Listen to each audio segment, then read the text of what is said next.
안녕하십니까. 이주영 법무사입니다. 파산 사건을 진행할 때 법원에서는 파산 관제인을 선임하게 되는데, 파산 관제인은 채무자와의 면담을 한 후에 면책 여부를 심사하기 위해서 추가로 필요한 서류를 요청하거나 재산 조회를 하기도 합니다. 이때 다양한 문제들이 발생하게 되는데요. 이번 시간에는 파산 관제인이란 어떤 일을 하는 사람이고, 또 관제인의 권한과 의무는 무엇인지에 대해서 알아보겠습니다.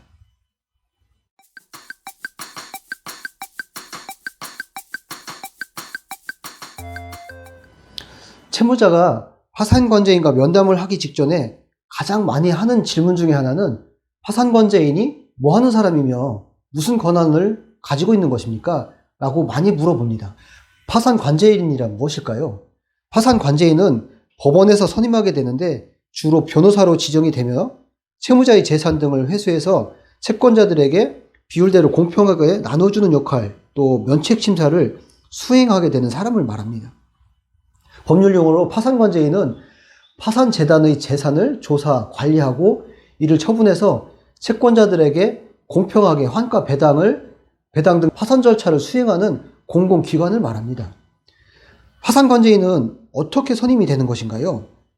파산관제인은 법원에서 파산 선고 결정과 동시에 법원에서 위촉한 변호사 중에서 선임을 하게 됩니다. 법원에서 파산 절차를 진행하지 않고 파산관제인이 절차를 맡아서 하는 이유는 무엇일까요? 법원이 아닌 파산관제인이 절차를 맡아서 하는 이유는 파산 채무자와 파산 채권자 등 이해관계인 사이에 공정하고 중립을 유지하면서 파산 절차를 진행하기 위한 목적이 관제인을 선임해서 절차를 진행하게 되는 가장 큰 이유인 것입니다. 따라서 파산관제인은 채무자나 채권자 등 다수의 이해관계인의 권리 의무를 조절하면서 파산 절차를 주도적으로 수행하게 됩니다. 파산관제인과 면담 기일이 잡혔는데 법원으로 가야 하나요? 파산관제인과 면담은 관제인 사무소, 변호인 사무소로 가야 됩니다. 파산관제인과의 면담 기일에서 어떤 조사가 이루어질까요?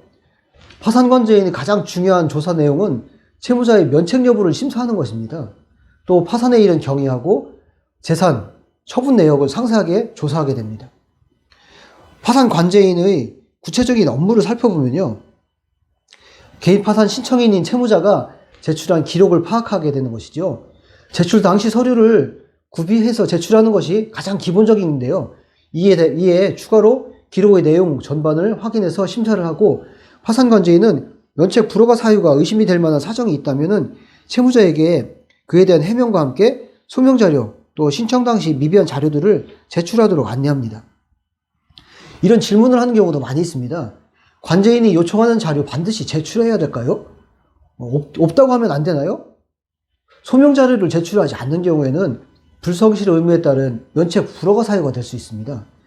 소명 자료 보완이 안 되는 경우에는 이를 어떻게 해야 할 것인지는 전문가와 상담을 해서 진술서 등으로 가름이 될 수 있도록 하셔야 됩니다.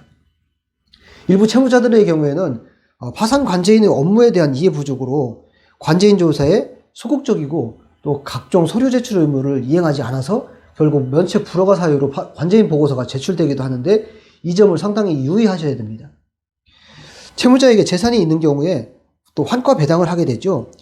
이때 환가하는 방법이 다양하고 이를 어떻게 대응하느냐에 따라서 채무자의 피해를 최소화할 수 있는 것입니다. 최종적으로 가장 중요한 파산관제인 보고서 제출이 있죠. 채무자에게 면책 불허가 사유가 없는지 조사한 결과를 제출하는 것으로 이에 따라 면책 여부가 결정이 됩니다. 관제인은 채무자에 대한 실질적인 조사 확인을 거쳐서 절차를 수행하는 기관으로서 파산 면책 신청을 할 때 자신이 면책이 될 수 있는지 선행적으로 상담을 하시는 것이 가장 중요합니다. 이상 파산관제인의 구체적인 업무는 무엇인지, 또 면담을 하면서 어떤 내용들을 구체적으로 제출해야 되는 것인지 자세히 알아보았습니다. 구독해 주셔서 감사합니다.